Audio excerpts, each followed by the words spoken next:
It's that time again. I am so Hi. hi Good everyone. morning. Good morning, good afternoon, and good evening. Depends on where you are on this earth here. But I'm excited that everyone is here, and I think it's going to be pretty power packed today. So because of time, etc., I want to make sure that we get to utilize all of the time that we need and glean from that. So let's go ahead and get ourselves underway. I just like to welcome everyone to this week's workshop, and it is entitled Amplify Your Impact. And we're dealing with emotional intelligence. And of course, we're talking about it in the respect and perspective of generational wisdom and global leading. So let's just move right ahead and see what's up. I like to start off by posing a little bit of a question, kind of off the cuff. And this one is, if any of you can chime in, which is most needed in leading? Do you feel it's clarity, empathy, or purpose? Any quick thoughts on that?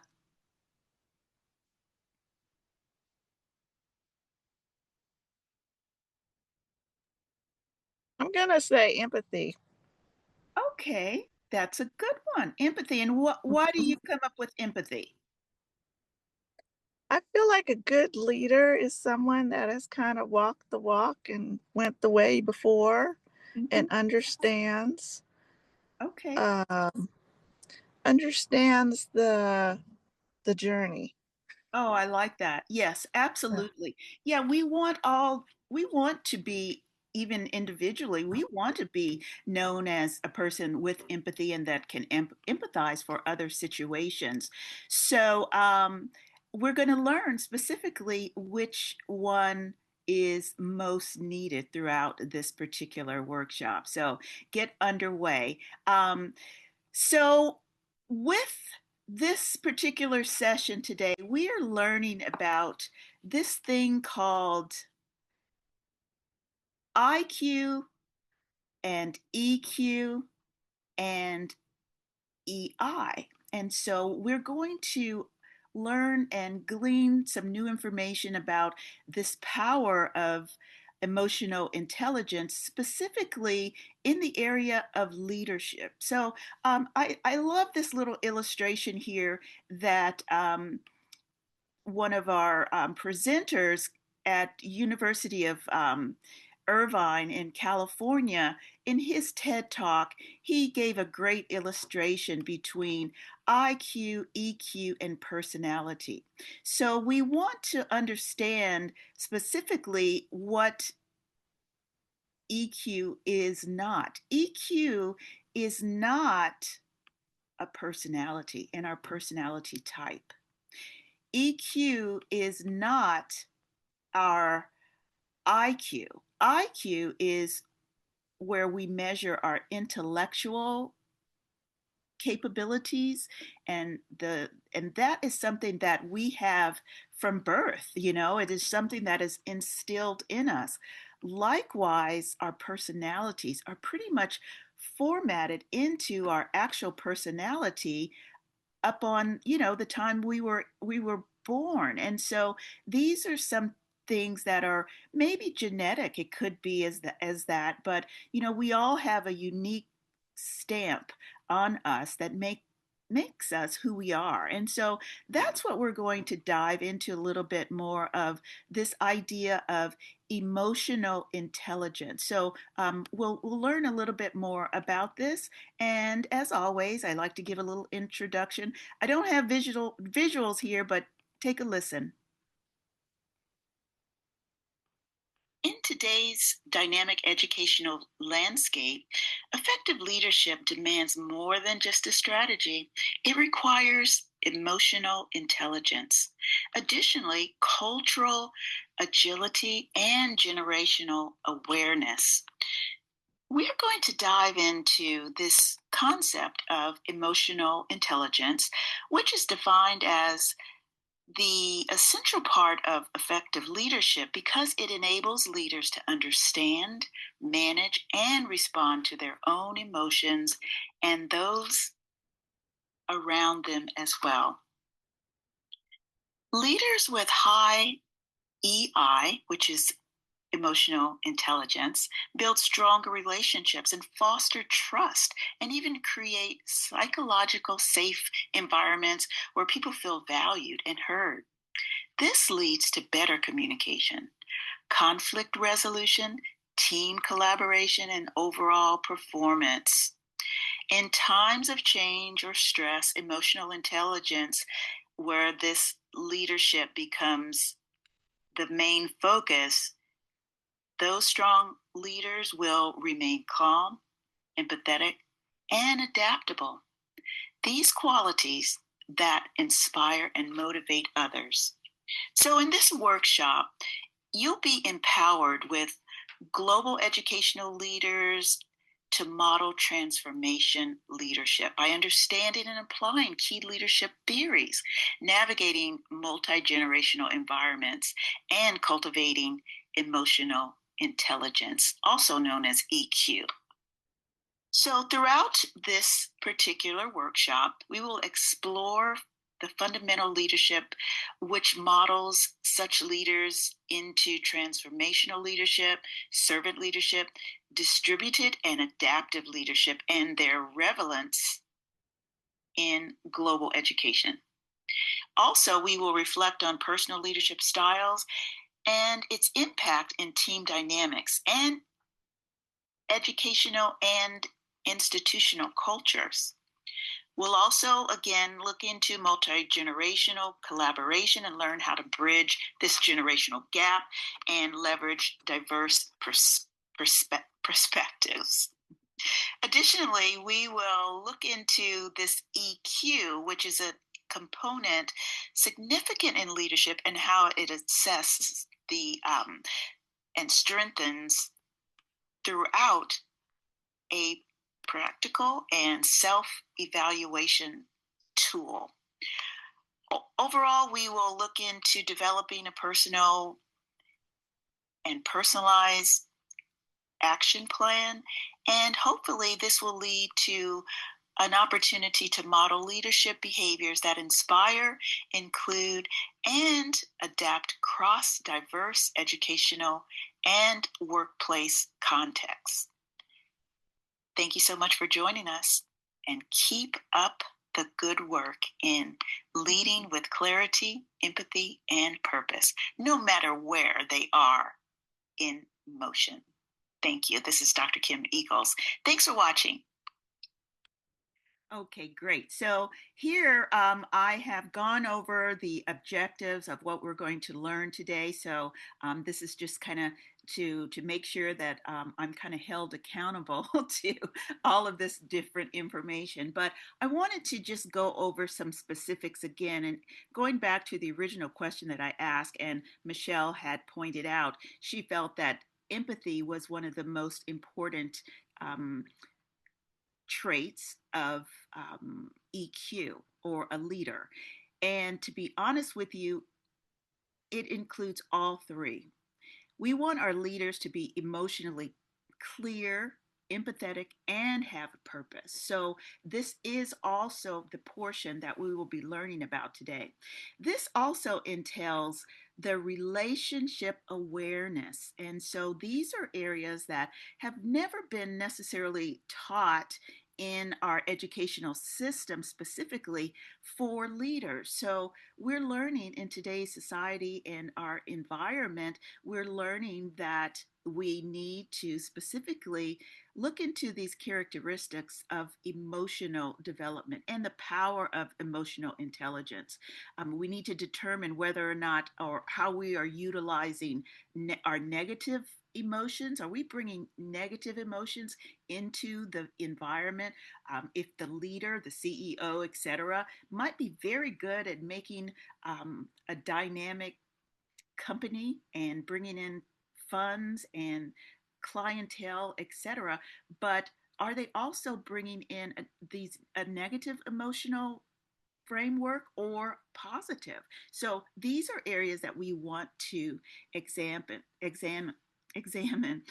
Also, are we taught how to lead? Have you ever thought about that? Are we ever given lessons on actually how to be an effective leader? Well, now we are in the workplace environments, but years past that has not existed. We are now learning to recognize leadership and also the recognition of our feelings. How are we actually self managing ourselves and our environment?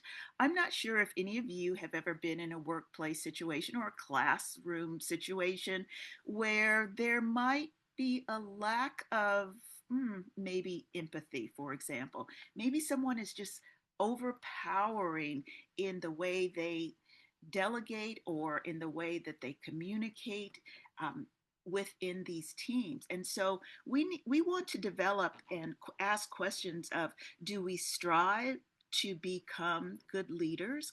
Do we strive to be rich in our companies? Do we strive to make money? Certain things are the main focus when we go into business. Where do we develop our drive in the workplace? Are we money driven? Are we society driven, community driven? What is the motivation in that? Is it something that is intrinsically developed, meaning from outwardly, the outer environment, or do we lead intrinsically, where we are leading from within our sensitivity?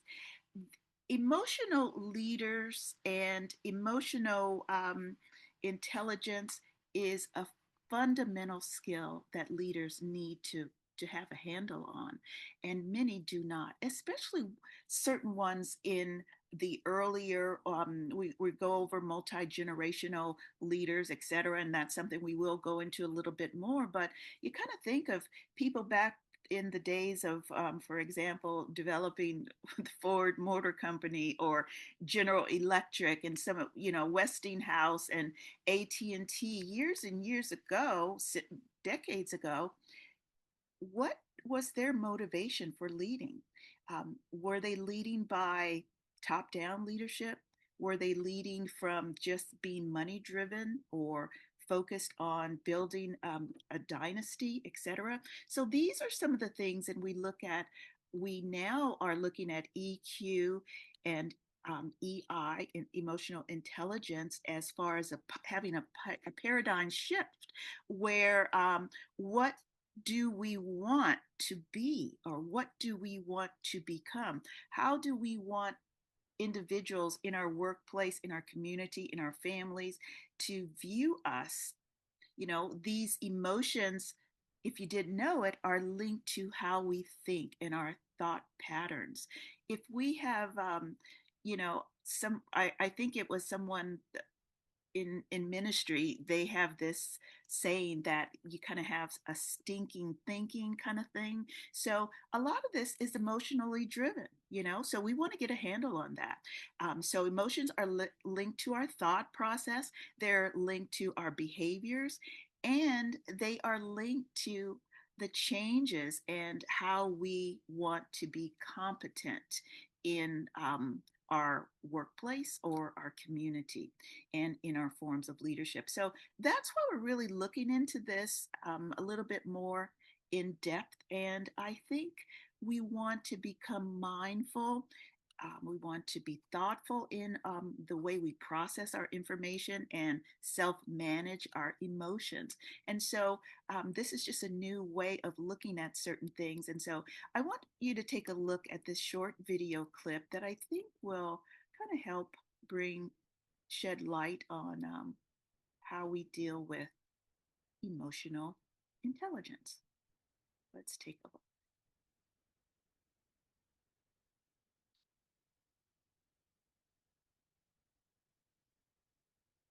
Audiobooks are no longer optional for authors. They are essential.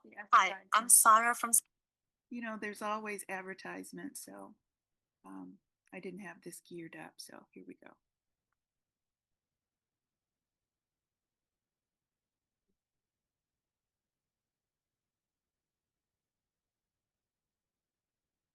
Javier is a manager at a large aerospace company. He recently received some honest feedback from a member of his team and realized it is difficult for him to keep his emotions in check and recognize the emotions of his team members. This issue diminishes his team's effectiveness and performance, and he wants to do something about it. Penny, one of Javier's peers, is known for her diplomatic approach to leadership, so he reaches out to her for some advice. Penny suggests that Javier start developing his emotional intelligence. Penny directs Javier to an article by John D. Mayer and Peter Salovey that defines emotional intelligence as the ability to perceive and express emotion, assimilate emotion in thought, understand and reason with emotion, and regulate emotion in the self and others. Penny also points Javier to the work of Daniel Goleman, who identified 5 components of emotional intelligence: self-awareness, self-regulation, motivation, empathy, and social skill. Self-awareness involves recognizing which emotions you are experiencing, why you are experiencing them, and how those emotions affect those around you. Self-regulation is the ability to take control of negative emotions, keep them in check, suspend judgment of them, and think before acting. Motivation is the desire to pursue and achieve goals with an optimistic attitude. Empathy is the ability to recognize and understand other people's emotions. And social skill involves managing relationships and building rapport with the people around you. After exploring these concepts and discussing them with Penny, Javier realizes that his team's diminishing performance is a direct reflection of his own negative emotions during the past few months and his unwillingness to acknowledge the emotions of his team members. This combination of factors has damaged his team. This is an important revelation. Javier thinks negative emotions lead to negative results. And then he asks himself, could positive emotions lead to positive results? He decides to find out. Javier sets 3 immediate goals for himself. Begin to identify the emotions he experiences and why he feels them. Strive to empathize with and acknowledge his team members' emotions. And lead with optimism rather than pessimism. During the next few weeks, he discovers that some of the negative emotions he had brought to work stemmed from issues he was having outside of work. He acknowledges this problem and makes a personal commitment to keep non-work related issues out of the workplace. Javier's team members begin to notice a difference in how he interacts with them. Javier often asks for their opinions and acknowledges how they feel about the issues and challenges they face as a team. Through more reading, further discussions with Penny, and conscientious practice, Javier distills what he has learned about emotional intelligence into a 3-word phrase: recognize, regulate, react. He tells Penny, first, I recognize my emotions and the emotions of those around me. Then, I regulate any negative or disruptive emotions that my teammates and I may be experiencing. I want to reach a place of calm, mutual understanding, before we react to whatever situation or decision we are facing. Strong leaders such as Penny, and soon Javier, know that emotions are a part of being human, and that properly channeled emotions can have a positive impact on personal, team, and organizational performance. By exploring and acknowledging his own emotions, empathizing with his team members, and developing his emotional intelligence, Javier steers his team to a successful quarter. Okay, so once again, of course, I like to use these visuals because I think it adds additional impact and kind of reinforces the message that we are trying to convey onto, within the group.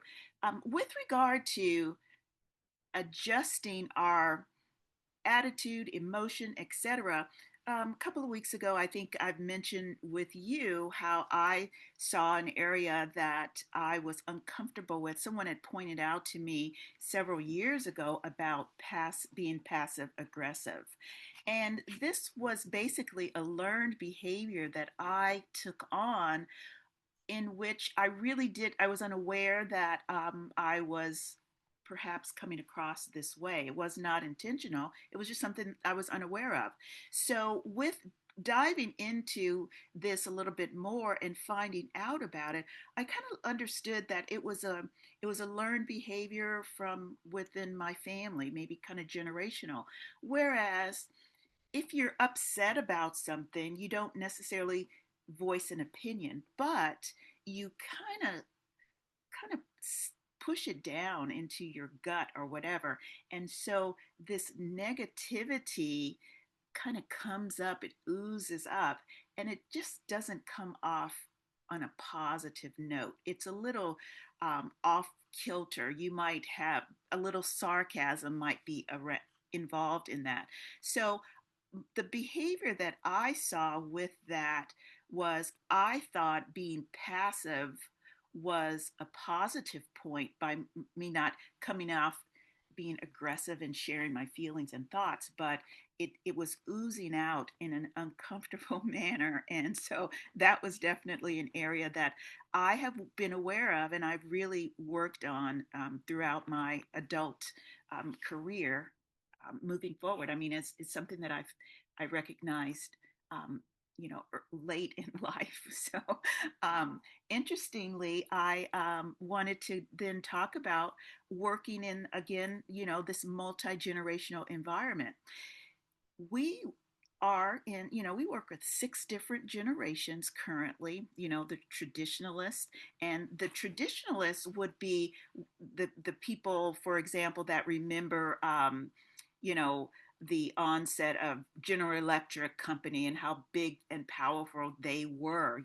Some of the Gen Z and Alpha, they won't really recognize that and the style of leadership that their company culture had. So, this is why it's important for us to discuss these things and share maybe some outdated ideas and perhaps the new ideas that need to be merged into this generational environment within our workplace and within our society, within our community, and even within our families. We have the younger generation that are now teaching the traditionalists, things about their expertise in internet and some of the tech things. So this is important that we need to find with effective leaders, we need to adapt to these differences and foster collaboration. And so we do this and we're learning it even in our attitudes and our emotional efforts. So these are some of the strategies that we run across with the multi-generational leadership.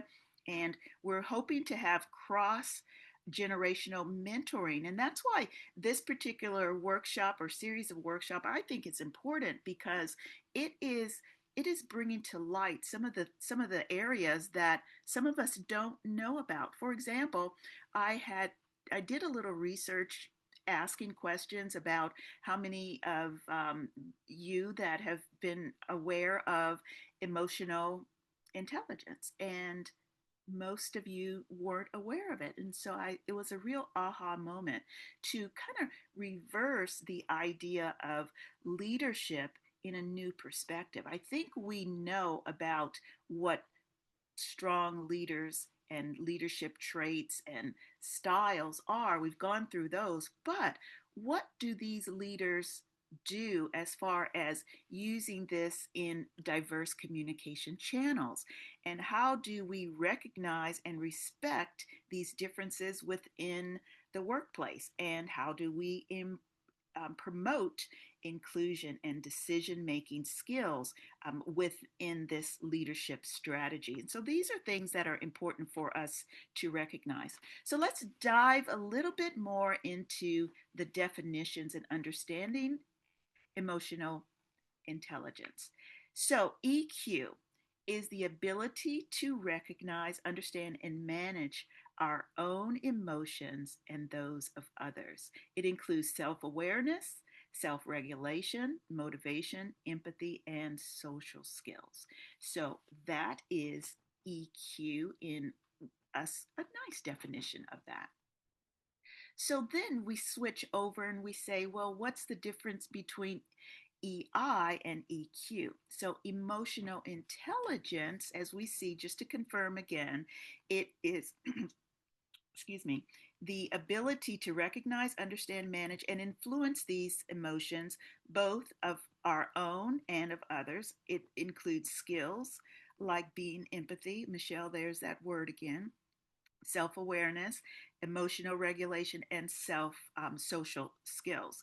Whereas the EQ is the quotient here that it is a measuring tool or device. So it's the measurement of this intellectual, I'm sorry, emotional intelligence, which is goes back to the same type where we're able to measure the IQ, okay? And so that's the cognitive intelligence.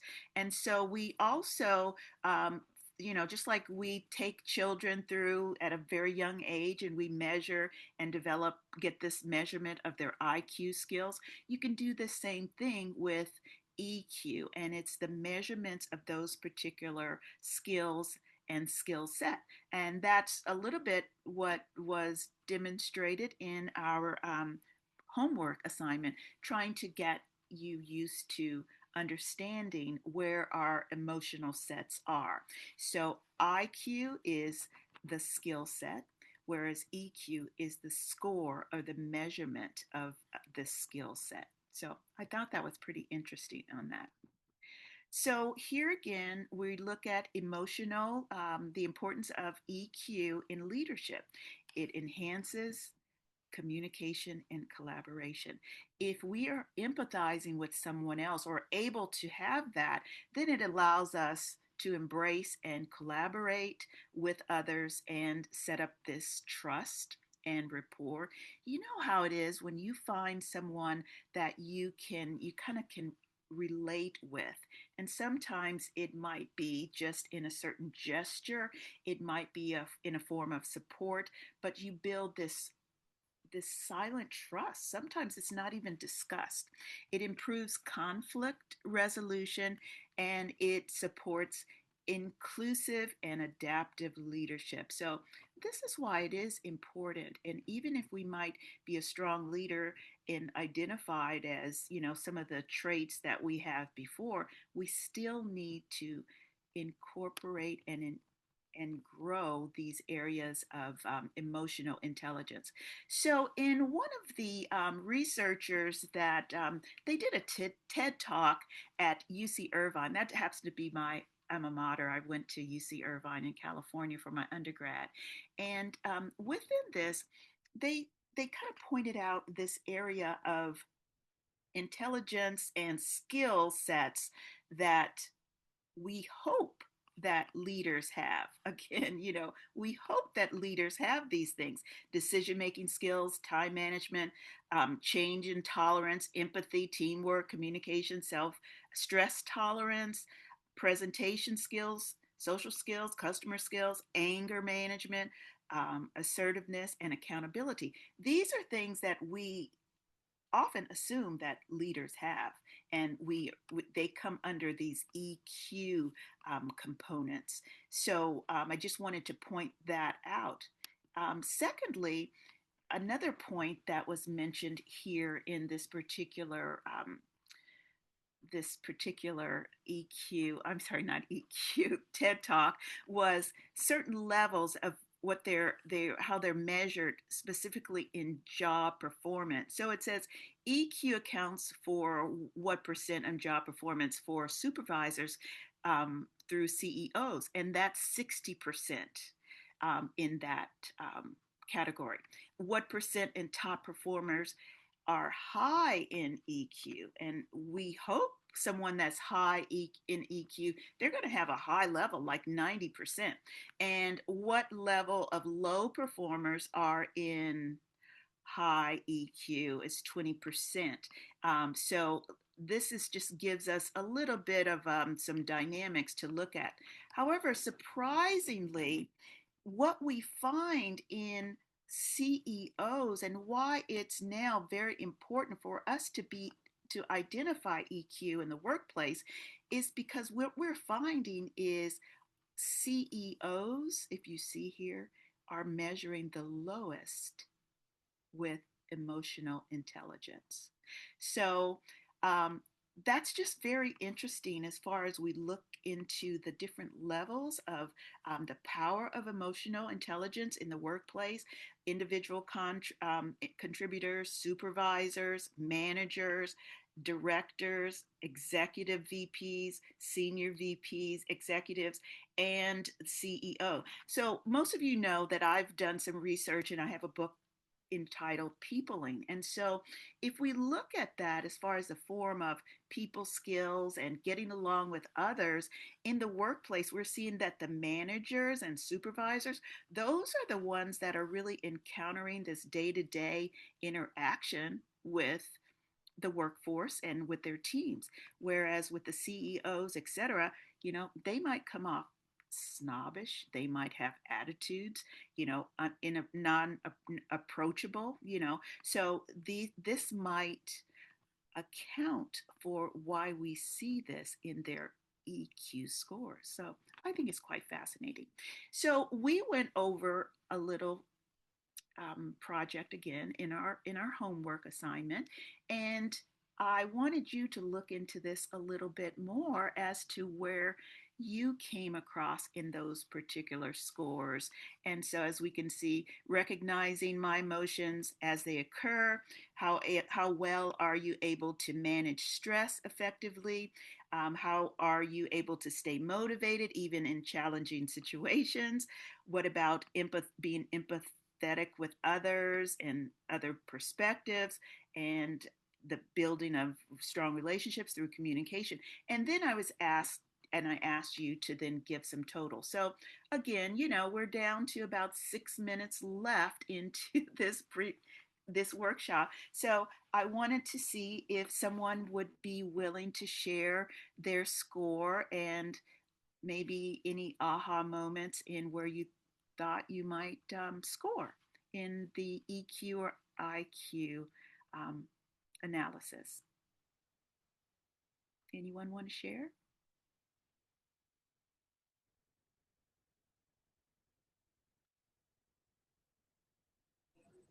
Anyone? Anyone? You got me? Yeah. Hey, Carol. Hi. Right.